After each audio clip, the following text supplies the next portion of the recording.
Kita membaca satu bagian firman Tuhan, ini kita bisa baca dari Pengkhotbah pasal yang ke-7, kita membaca ayat 8 sampai dengan ayat yang ke-14. Ya. Saya bacakan ayat-ayat ini.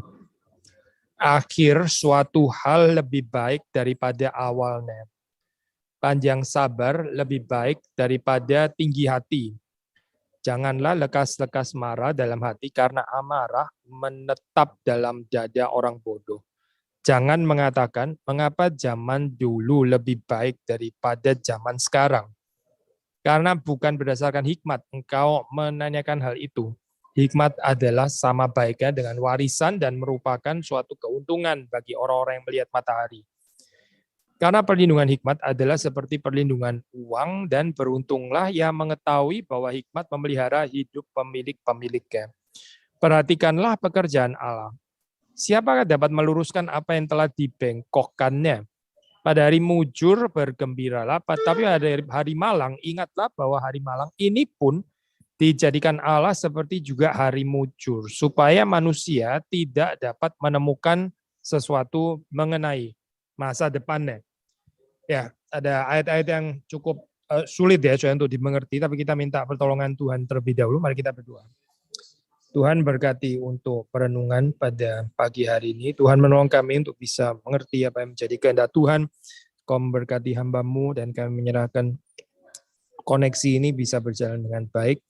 Dan setiap saudara-saudara yang mendengarkan sungguh boleh diberkati Tuhan melalui perenungan pada pagi hari. Demi Yesus Kristus kami berdoa. Amin. Ya, ini Om Alfa, ini judulnya kita di pagi ini adalah diambil dari ayat yang ke-10 ya. Mengapa zaman dulu lebih baik daripada zaman sekarang? Ya, ini termasuk salah satu ayat yang cocok ya kalau kita renungkan di dalam situasi orang yang sudah ada lanjut usia gitu ya. Kadang-kadang kita bisa berpikir seperti ini juga ya, bernostalgia di dalam zaman-zaman yang lampau ya. Di dalam zaman-zaman yang dulu sepertinya kayak lebih mudah, lebih gampang mungkin gitu ya, nggak banyak problem seperti sekarang. Sekarang kok zaman sudah berubah, waktu kita melihat generasi yang akan datang sepertinya juga lain dengan kita, terus kita jadi banyak mungkin kekecewaan dan pengharapan yang seperti kayak nggak kesampaian dan sebagainya. Tapi terus kemudian pengkhotbah mengingatkan orang yang mengatakan kalimat seperti ini, mengatakan kalimat seperti ini yang terus nostalgia dengan masa lampau. Di situ dikatakan bahwa bukan berdasarkan hikmat orang tersebut mengatakannya. Sekali lagi ya, orang yang mengatakan kalimat seperti itu bukan berdasarkan hikmat. Ya. Kalau bukan berdasarkan hikmat berarti apa?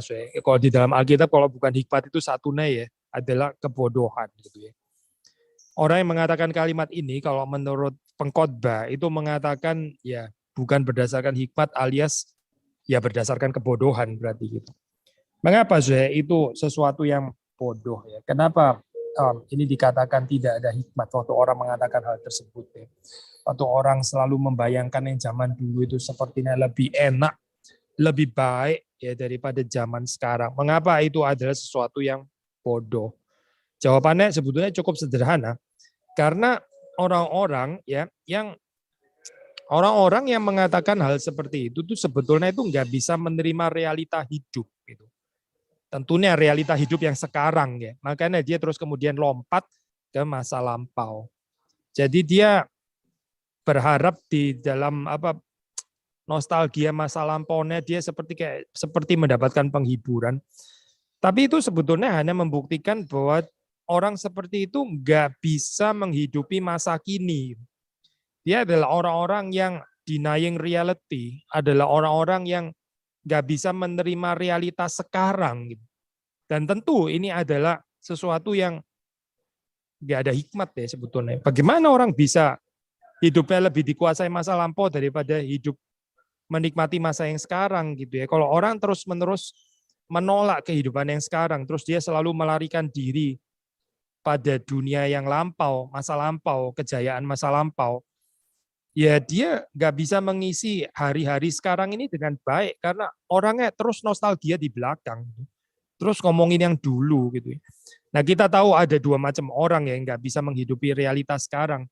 Satu orang yang selalu melarikan diri ke zaman dulu, terus mengatakan dulu nggak begini, dulu ya, dulu. Gitu.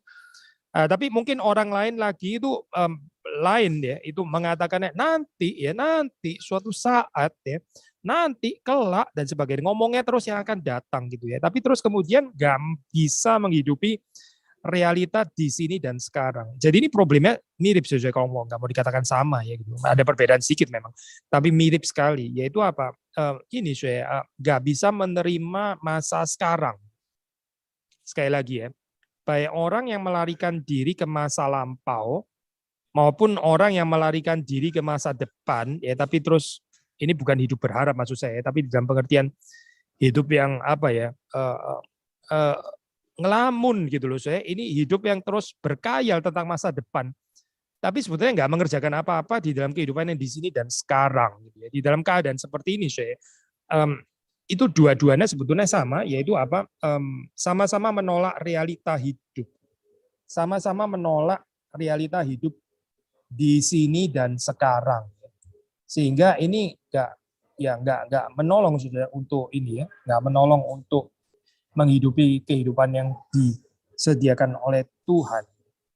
Nah, pengkhotbah kita pernah baca ya di dalam pasal-pasal lain, di dalam pasal yang lebih awal, misalnya pasal 1 ayat 9, 2 ayat 16, 3 ayat 15. Di situ dia mengatakan bahwa masa lampau, masa sekarang, dan masa yang akan datang itu sebetulnya sama. Coba kita baca langsung ya. 1 ayat 9. Pengkhotbah 1 ayat 9. Apa yang pernah ada akan ada lagi, dan apa yang pernah dibuat akan dibuat lagi. Tak ada sesuatu yang baru di bawah matahari. Tak ada sesuatu yang baru di bawah matahari. Ini maksudnya apa, Syekh? Berarti salah itu, Syekh, mengatakan bahwa zaman dulu itu lebih baik daripada zaman sekarang. Itu salah, karena kalau menurut pengkhotbah, semua zaman itu sama saja. Apa yang akan dulu ada akan diulang lagi. Nggak ada yang baru di bawah matahari. Semuanya itu sebetulnya merupakan ulangan-ulangan daripada apa yang sudah ada. Termasuk waktu dikatakan nggak ada yang baru di bawah matahari, nggak ada kesulitan yang baru juga di bawah matahari. Nggak ada sebetulnya.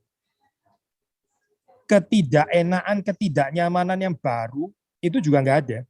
Karena apa? Mau ketidaknyamanan, penderitaan, kesulitan, sakit penyakit itu juga sudah ada dari dulu. Nggak ada yang baru di bawah matahari, katanya pengkhotbah. Jadi makanya pengkhotbah mengatakan mereka yang bilang bahwa zaman dulu itu sepertinya lebih enak ya, daripada zaman sekarang. Itu bukan berkata di dalam hikmat, tapi di dalam kebodohan. Karena orang seperti ini nggak sadar bahwa apa yang ada dulu, ada sekarang, dan ada yang akan datang itu semuanya sama. Basically ini berulang terus. Itulah kenyataannya. Jadi poinnya, pengkhotbah mau mengajak, ini poinnya untuk apa ya? Kita itu denying reality yang sekarang itu, problemnya itu apa sebetulnya? Mengapa kita nggak bisa menghidupi the very presence ya, sekarang ini? Lalu kita terus kemudian melarikan diri kepada zaman-zaman yang sudah lampau, bernostalgia, terus mengenang dan sebagainya. Mungkin bisa terharu sendiri, tapi sebetulnya kita gagal menjalani hari ini.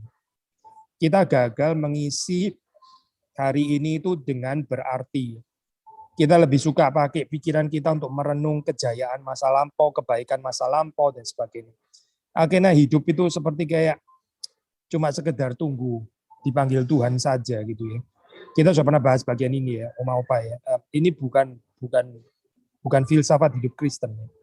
Kita itu bukan sekedar menunggu kapan dipanggil Tuhan, bukan. Itu pandangan seperti ini terlalu rendah kalau kita berpikir seperti itu. Tapi bagaimana belajar di dalam hidup ini ya, yang memang nggak ada yang lebih baik, entah itu masa lampau, masa sekarang, atau masa yang akan datang, ya, semuanya itu berulang terus. Dan hari mujur dan hari malang itu selalu ada berdampingan, ya. Dan itu adanya itu ya baik di dalam masa lampau, masa sekarang, dan masa yang akan datang. Selalu akan ada mujur dan malang, ya, dan dua-duanya ditetapkan Tuhan, katanya pengkhotbah. Nah, di dalam penerimaan yang seperti ini, itu baru kita bisa ini ya, bisa membebaskan diri dari apa yang dikatakan di sini, yaitu ketidaksabaran atau kesombongan. Dua hal ini ya, ketidaksabaran dan kesombongan. Apa sih kaitannya ketidaksabaran, kesombongan dengan menganggap masa lampau itu, masa lalu itu lebih baik daripada masa sekarang? Apa kaitannya? Kita bahas ya, cuy. Yang pertama itu bicara tentang pride atau kesombongan. Ya, kesombongan karena apa? Karena kita jadi membanggakan masa lampau ya, yang kita terus kemudian seperti kayak mengatakan kepada generasi yang sekarang, kamu sih nggak tahu apa-apa. Dulu ya, dulu itu di zaman saya orang itu gini ya. Kerja itu gini. Kalau cari uang begini. Kalau pernikahan begini. Ya, bukannya menolong bagaimana generasi yang baru ini, yang sekarang ini ya bisa dilayani, dibantu ya, diberikan pengajaran, tapi kita malah membanggakan masa lampau kita yang seperti lebih baik daripada orang-orang yang sekarang. Ada orang misalnya berkata ya, oh itu saya dulu waktu masih muda gitu ya, ini apa saya itu lebih kaya loh daripada orang kaya di Indonesia yang sekarang gitu. Terus untuk apa? So, ngomong kayak gini untuk apa ya? Waktu itu saya nggak sebut nama ya, saya misalnya siapa gitu orang kaya di Indonesia yang sekarang kaya. Waktu itu dia belum apa-apa, waktu itu dia masih miskin sekali, tapi papa saya sudah sukses, lebih kaya daripada dia. Nah, terus untuk apa? So, ngomong kayak gini untuk apa? Gitu. Bermegah di dalam masa lampau. Ya ini yang dibilang oleh pengkhotbah namanya kesombongan tuh ya ini. Kesombongan seperti kayak nggak mau kalah gitu ya. Ya mungkin sekarang saya boleh kalah, tapi dulu saya lain. Saya dulu berhasil. Keluarga saya keluarga yang hebat, keluarga yang jaya dan sebagainya. Lalu terus mau apa dengan ini? Orang kenyataannya kita hidupnya juga nggak di zaman dulu, kita hidupnya kan di zaman sekarang. Nggak ada orang yang hidup di 50 tahun lalu kan, nggak ada. Kita semuanya hidup di tahun 2022 kan. Kita sekarang hidup di bulan ini, bulan Juli 2022. Nggak ada orang yang sekarang hidupnya di tahun 1977, 1956, ya nggak ada lah. Lalu untuk apa ya kalimat-kalimat seperti ini? Kalau bukan sekedar ekspresi kesombongan. Makanya pengkhotbah mengatakan ya inilah kesombongan. Gitu. Orang yang terus memegahkan masa lampau, itu orang yang sombong. Sebetulnya kita bisa lanjutkan ya, ini apa selain kesombongan juga. Sebetulnya juga ada semacam ketakutan. Nah ini seperti kayak paradoks itu ya. Orang sombong kan biasanya sombong berani gitu ya. Seperti ada kekuatan, tapi tidak saya. Di satu sisi sombong, sisi yang lain sebetulnya juga ketakutan. Ketakutan untuk menerima kesulitan hari ini. Ketakutan untuk menerima hari ini, menerima saat ini ya. Kesulitan untuk menerima itu gitu. Ya itu orang yang ketakutan berarti ya. Nah, memang di bagian ini, saudara waktu membaca mulai dari ayat ke-8, tadi kita baca ya, nggak terlalu membicarakan ketakutan, yang lebih dibicarakan di sini memang adalah ini kan ya, tinggi hati, pride, dan juga ketidaksabaran. Maka di ayat 8 tadi kan dikatakan akhir suatu hal lebih baik daripada awalnya. Panjang sabar lebih baik daripada tinggi hati. Ini menarik ya, Syekh. Ini kalau kita pikirkan ya, kok seperti kayak nggak nyambung ya. Panjang sabar lebih baik dari tinggi hati. Maksudnya begini loh, Syekh. Yang mungkin bisa lebih nyambung tuh kayak gini. Kerendahan hati lebih baik daripada tinggi hati. Nah ini nyambung, ya kan? Dan satu kategori gitu. Atau panjang sabar lebih baik daripada ketidaksabaran, gitu kan ya? Itu juga nyambung. Tapi kalau ini bilang panjang sabar, satu sisi bicara tentang panjang sabar, tapi itu sebenarnya dikatakan lebih baik daripada tinggi hati, lebih baik daripada kesombongan. Apa ya hubungannya ya antara panjang sabar dan apa ya hubungannya antara panjang sabar dan ini apa dengan kesombongan gitu. Orang yang sombong itu seringkali dia itu nggak sabar, impatience. Impatience ya, ketidaksabaran, kesombongan, tinggi hati, itu sebetulnya satu paket. Gitu. Nah, kalau kita boleh kaitkan lagi dengan tadi ya, tadi ya di gambaran ini ya, gambaran tentang orang-orang yang selalu hidup di dalam masa lampau, gitu, yang gagal untuk menghidupi masa sekarang, ya, hidup di sini dan sekarang, dia tahunnya selalu ini apa, di masa yang lampau, gitu ya, membanggakan masa lampau dan sebagainya. Ya, itu kehidupannya akan ya, selain sombong, memang betul jadi impatient, jadi nggak sabar menghidupi kehidupan yang sekarang. Dan karena nggak sabar, makanya dia terus kemudian ya lebih baik melarikan diri kepada kejayaan masa lampau. Kebahagiaan, kesenangan, kesukaan masa lampau. Tapi terhadap kehidupan yang di sini dan sekarang, ya dia itu nggak ada kesabaran. Ya khususnya waktu mengalami hal-hal yang malang itu tadi ya, mengalami yang tidak mujur. Ada kaitan di sini ya, dengan apa itu tidak sabar dan orang itu terus kemudian menjadi marah terhadap kehidupan ini, karena dia merasa dulu kok selalu lebih baik daripada kehidupan yang sekarang gitu. Dan ini membuat orang itu jadi seperti kayak nggak bisa terima ya dengan kehidupannya sekarang. Dia jadi nggak sabar dan akhirnya dia marah gitu. Dia marah. Dan orang kalau marah dan marah berkepanjangan, itu hidupnya bisa menjadi hidup yang penuh dengan kepahitan ya akhirnya gitu. Bukan lagi diisi oleh cinta kasih, tapi lebih diisi oleh kekecewaan ya. Atau mungkin kalau terlalu banyak kecewa akhirnya sudahlah saya matiin perasaan saja gitu ya, saya tekan perasaan supaya saya nggak usah merasa tersakiti gitu. Tapi ini kan juga bukan jalan keluar ya sebetulnya. Jadi saudara melihat di sini di dalam pikiran dari pengkhotbah, itu pengkhotbah mengingatkan ya akan bahaya orang yang terus-menerus memegahkan masa lampau dan nggak menghidupi masa sekarang ini ya, nggak berhasil untuk menerimanya. Dan mereka adalah orang-orang yang terus melarikan diri ke masa lampau dan akhirnya nggak bisa berdamai dengan masa sekarang. Orang-orang ini akan cenderung menjadi orang-orang yang tinggi hati, yang tidak sabar, yang dipenuhi kemarahan, kekecewaan, perasaan terluka dan sebagainya. Dan itu nggak menolong, nggak menolong. Jadi kalau tidak demikian, lalu harusnya bagaimana? Pertanyaannya kan seperti itu. Jadi kalau kita nggak boleh terus bernostalgia ke masa lampau, jadi apa dong? Ini kalau kita membaca ya, di dalam ayat-ayat berikutnya, saya pikir cukup jelas ya. Waktu di dalam ayat 13 misalnya dikatakan, perhatikan pekerjaan Allah. Perhatikan pekerjaan Allah. Apa itu pekerjaan Allah? Ya itu kalau saudara membaca di dalam ayat berikutnya, ada hari mujur, ada hari malang. Ya, itu dua-duanya pekerjaan Allah. Bukan cuma hari mujur yang adalah pekerjaan Allah. Hari malang itu pun juga dijadikan Allah kalau menurut pengkhotbah. Bukan hanya hari mujur, tapi hari yang malang juga dijadikan oleh Allah. Seperti juga hari mujur.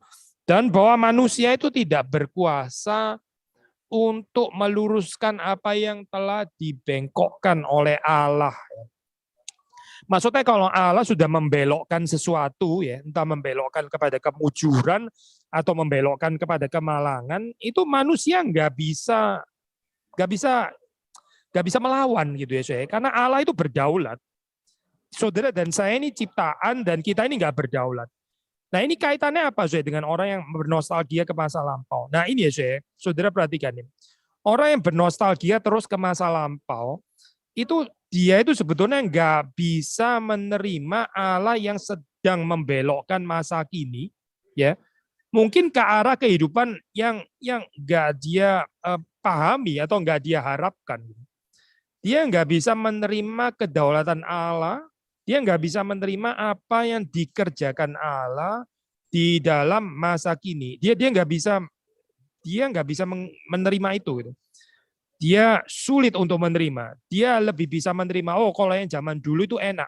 Nah itu saya terima, ya zaman yang enak dulu itu saya terima. Tapi kalau zaman sekarang ini ya mengalami ya khususnya kemalangan, ketidakmujuran, mungkin badan mulai sakit dan sebagainya. Nah ini saya nggak bisa terima. Tetapi sekali lagi ya, saudara perhatikan di dalam ayat 13, di situ dikatakan, perhatikan pekerjaan Allah, siapa dapat meluruskan apa yang telah dibengkokkannya.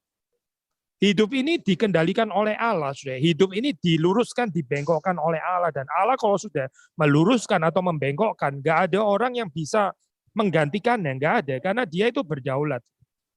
Jadi waktu kita membicarakan ini ya, tentang kedaulatan Allah khususnya di dalam spiritualitas reform kan kita sering menekankan ini ya, kedaulatan Allah. Ini sesuatu yang bukan cuma teoritis ya, tapi sesuatu yang betul-betul perlu untuk dihidupi di dalam pertolongan dan anugerah Tuhan. Karena tanpa kita menerima pekerjaan Allah ini ya, kita sulit ya untuk menghidupi realita di sini dan sekarang. Kita akan ada kesulitan gitu ya untuk bisa berdamai dengan hari ini, karena kita nggak bisa menerima pekerjaan Allah akhirnya. Sekali lagi ya, di dalam ayat 13 yang dikatakan pekerjaan Allah itu adalah, kalau saudara membaca di dalam ayat ke-14, maaf ya, di dalam ayat ke-14 itu termasuk hari mujur dan hari malang. Saya baca sekali lagi ayat 14 ya. Pada hari mujur bergembiralah, tetapi pada hari malang ingatlah bahwa hari malang ini pun dijadikan Allah seperti juga hari mujur. Jadi kalau kita betul-betul menerima kedaulatan Allah, maka kita menerima bahwa Allah yang berdaulat itu menjadikan baik hari mujur maupun hari malang, dua-duanya. Saudara bisa membaca di dalam ayat ya, pasal yang ketiga yang terkenal itu ya. Kita sudah mungkin sering ya baca ini. Saya baca lagi ya. Nggak asing harusnya untuk oma opa. Untuk segala sesuatu ada masanya. Untuk apapun di bawah langit ada waktunya. Ada waktu untuk lahir, ada waktu untuk meninggal. Ada waktu untuk menanam, ada waktu untuk mencabut yang ditanam. Ada waktu untuk membunuh, ada waktu untuk menyembuhkan, ada waktu untuk merombak, ada waktu untuk membangun, ada waktu untuk menangis, ada waktu untuk tertawa, dan seterusnya. Lalu terus kemudian saya lompat ke ayat yang di bawah itu ya. Ayat 11. Ia, maksudnya Allah ya, membuat segala sesuatu indah pada waktunya. Bahkan ia memberikan kekekalan dalam hati mereka. Tetapi manusia tidak dapat menyelami pekerjaan yang dilakukan Allah dari awal sampai akhir.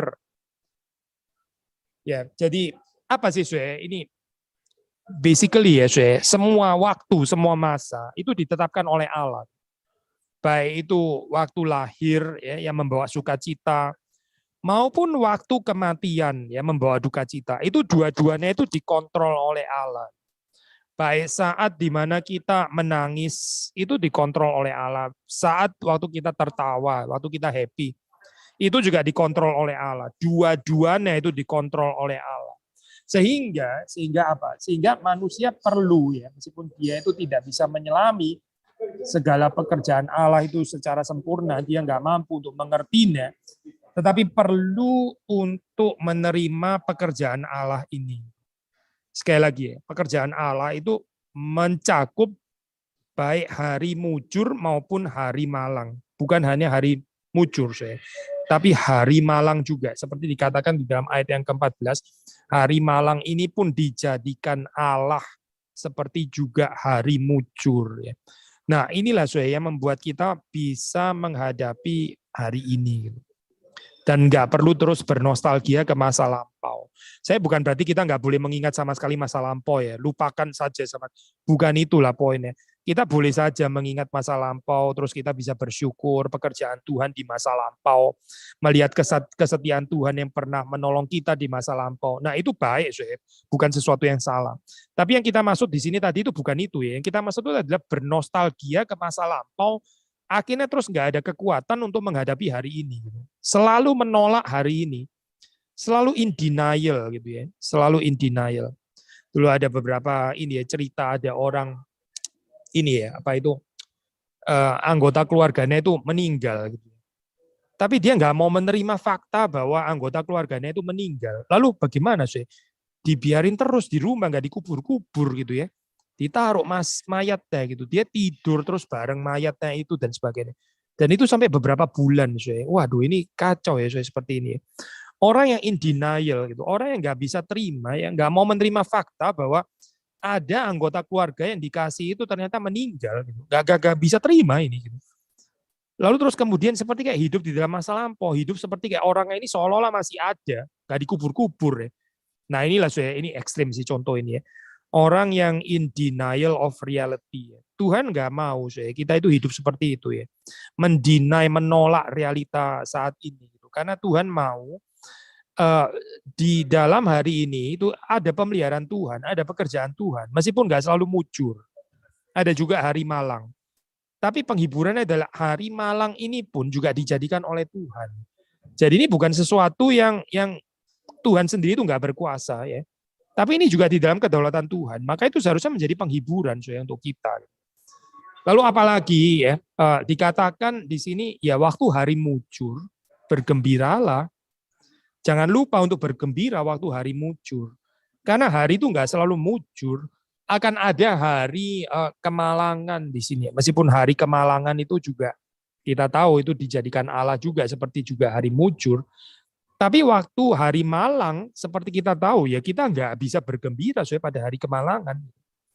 Makanya di dalam Pengkhotbah 3 tadi dikatakan ada saat tertawa, ada saat menangis.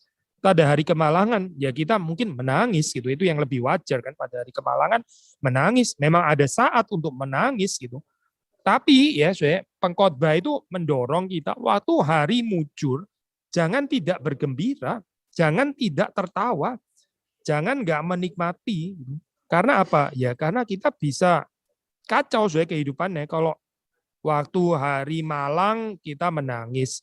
Waktu hari mujur kita menangis juga. Lah isinya berarti air mata terus dong ini kehidupan. Nggak ada keseimbangannya. Tapi pengkhotbah ini mengajak kepada kita, hari malang nggak selama-lamanya kok. Akan tiba ada hari mujur. Waktu hari mujur, ya bergembiralah, nikmatilah itu anugerah Tuhan. Nikmatilah berkat Tuhan, ya nikmatilah makanan, nikmatilah kegembiraan, ya nikmati relasi yang masih ada yang diberikan Tuhan. Tapi waktu hari malang ya tahan, ya belajar bersabar, jangan tinggi hati, jangan nggak sabar, jangan marah. Penghiburannya apa? Karena hari malang pun juga dijadikan oleh Tuhan. Ya. Dan terakhir, seperti dikatakan di dalam ayat yang tadi kita baca, gitu, dalam ayat itu tadi dikatakan bahwa manusia itu memang nggak bisa ini, nggak bisa menemukan sesuatu mengenai masa depannya. Ayat 14 yang terakhir, setelah dia bicara, pengkhotbah bicara ada hari mujur, ya, di mana kita boleh bergembira, ada hari malang yang juga dijadikan Allah seperti hari mujur. Terus kemudian ayat 14 yang terakhir dikatakan, manusia itu tidak dapat menemukan sesuatu mengenai masa depannya. Manusia tidak dapat mengetahui masa depannya. Kita sebagai manusia, kita itu ingin kepastian ya. Kita itu lebih suka ada kepastian kan ya. Kalau hidup itu nggak pasti kayaknya gimana gitu. Kita lebih suka kehidupan yang bisa diperhitungkan, yang bisa dikalkulasi, yang bisa diduga, yang bisa direncanakan gitu kan ya. Pasti. Tetapi pengkhotbah mengingatkan ini sebetulnya manusia itu nggak bisa mengetahui masa depannya. Bahkan Tuhan itu sengaja di sini dikatakan ada kata supaya. Sekali lagi saya baca keseluruhan ayat 14 ini. Pada hari mujur bergembiralah, tetapi pada hari malang ingatlah bahwa hari malang ini pun dijadikan Allah seperti juga hari mujur. Supaya manusia tidak dapat menemukan sesuatu mengenai masa depan. Supaya. Supaya itu berarti ini Tuhan itu menjadikan hari mujur dan hari malang, yaitu silih bergantian, supaya manusia tidak dapat menemukan sesuatu mengenai masa depan. Memang Tuhan menghendaki demikian. Kita nggak perlu tahu masa depan. Apakah 1 bulan lagi, hari mujur atau hari malang. Nggak perlu tahu. Nggak perlu tahu. Yang kita perlu tahu apa? Yang kita perlu tahu adalah Allah itu ada di depan. Allah ada di depan, dia berdaulat dan dia memimpin kita. Apakah yang kita masuk itu nanti hari mujur atau hari malang? Kita nggak perlu tahu. Menurut pengkhotbah, memang Allah menghendaki supaya manusia tidak dapat menemukan sesuatu mengenai masa depan.